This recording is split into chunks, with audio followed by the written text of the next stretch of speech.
샬롬. 사랑하는 우리 역촌교회 성도 여러분, 잘 지내고 계시지요? 우리 역촌교회 성도님들이 너무나 보고 싶고 빨리 함께 모여 예배를 드리고 싶습니다. 속히 그날이 올 수 있도록 함께 기도해 주셨으면 좋겠습니다.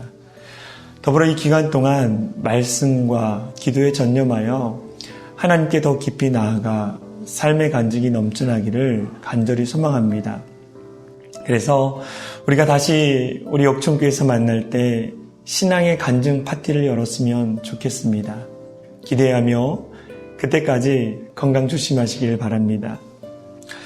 1925년 노벨 문학상을 받은 아일랜드의 극작가, 문화비평가인 조지 버나드 쇼라는 사람이 있습니다.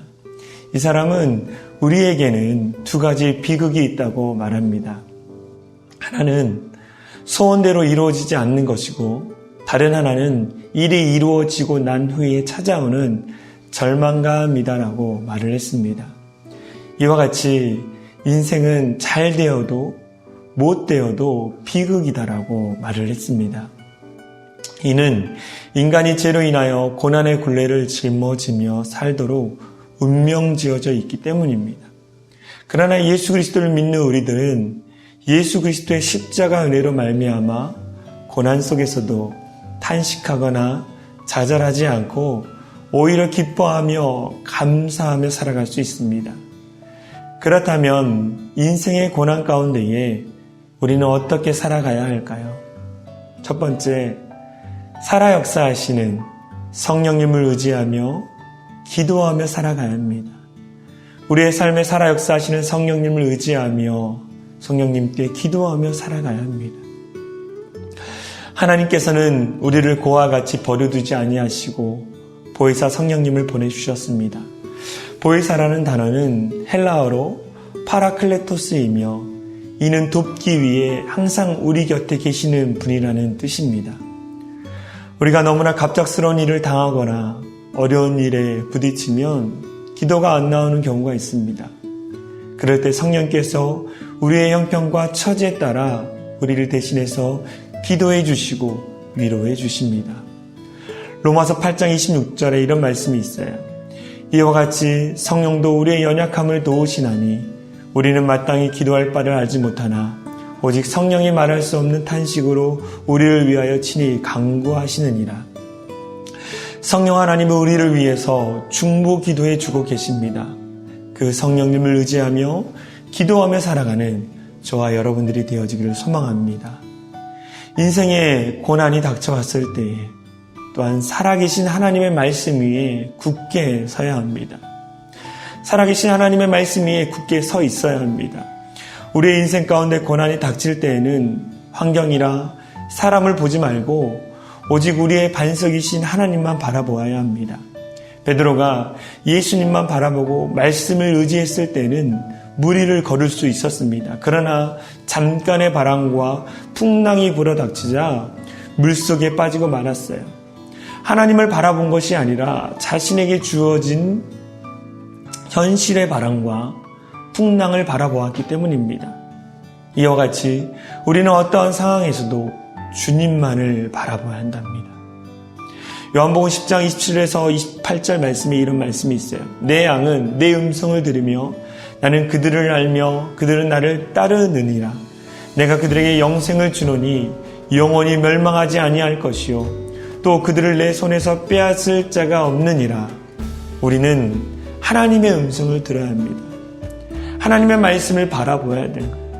하나님의 말씀에 우리가 굳게 세워졌을 때에 그때 하나님의 음성이 들리고 모든 위기와 두려움 가운데서 굳게 서서 승리할 수 있습니다.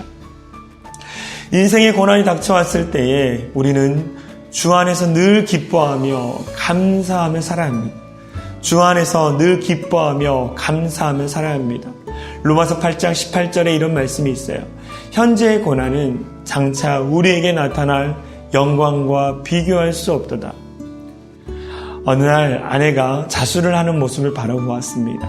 수틀에 술을 넣는 모습을 바라보는데 뒷면을 보니까 노랗고 빨갛고 파란 각종 색실들이 무질서하게 엉켜 있었습니다. 그러나 완성된 후에 앞면을 보니까 너무나 이쁜 나무와 꽃이 피어있는 수가 놓여 있었습니다. 우리가 고난 중에 있을 때에는 자수의 뒷면처럼 모든 일들이 뒤엉켜 풀릴 것 같습니다. 그러나 고난을 잘 통과하고 나면 더 좋은 일이 생기고 믿음이 깊어집니다. 이러므로 우리는 고난이 다가올 때 조금 더 걱정하지 말고 오히려 성숙의 기회로 삼고 감사하며 기뻐해야 합니다. 세상 사람들은 고난이 다가오면 자신에게 없는 것부터 생각합니다. 그러나 우리는 없는 것보다 나에게 있는 것을 크게 보고 긍정적이고 창조적인 생각을 해야 합니다. 이처럼 우리 모두가 긍정적이고 창조적으로 바라보며 감사하면 하나님께서 우리에게 가진 것을 통하여 오병이어의 기적을 베풀어 주십니다. 그리스도인은 고난 뒤에는 반드시 아름다운 열매가 있습니다. 이 코로나19로 인한 위기, 고난 가운데 우리는 성령님을 의지하며 하나님의 말씀에 굳게 서서 늘 기뻐하며 감사하는 성도들이 되어지기를 소망합니다. 여러분들이 계신 자리에 신앙으로 굳게 세워져서 다시 예배가 회복되고 주 안에서 만날 때 귀한 은혜의 간증이 넘쳐나는 우리 역촌교회 모든 성도님들이 되어지기를 간절히 소망합니다. 다 함께 드리는 기도. 거룩하신 하나님 아버지, 코로나19 바이러스로 인해서 온 나라가 고통 가운데 있습니다.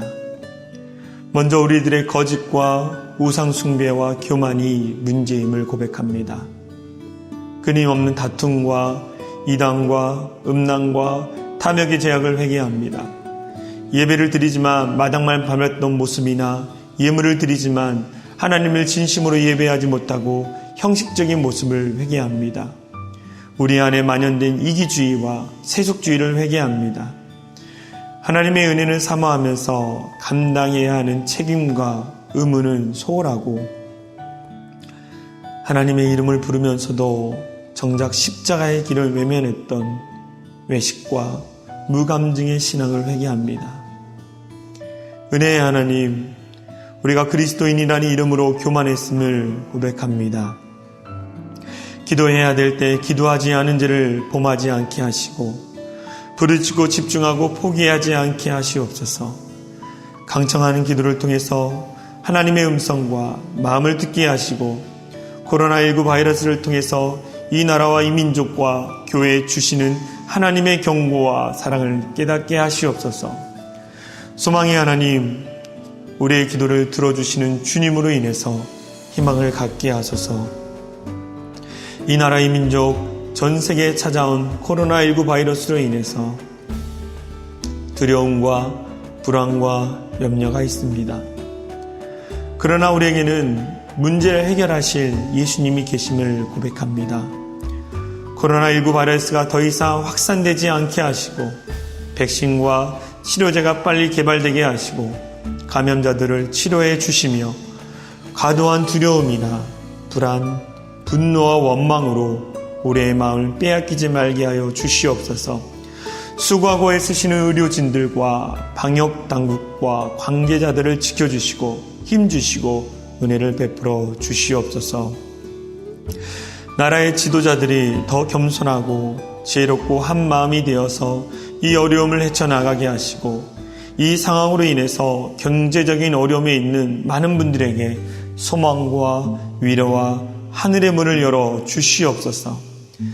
사랑의 하나님, 특별히 외국에 있는 환인들에게 어려움이 없게 하시고 선교사님들의 사역이 위축되지 말게 하시고 코로나19 바이러스로 고통받는 세계 각 나라와 확진자들에게도 용기와 위로와 치료를 허락하여 주시옵소서. 육체의 연약함으로 병상에 있는 환우들과 가족들에게 소망을 주시고 회복을 베풀어 주시옵소서. 간절히 부르짖는 기도에 응답하시는 우리 주 예수 그리스도의 이름으로 간절히 기도드립니다. 아멘.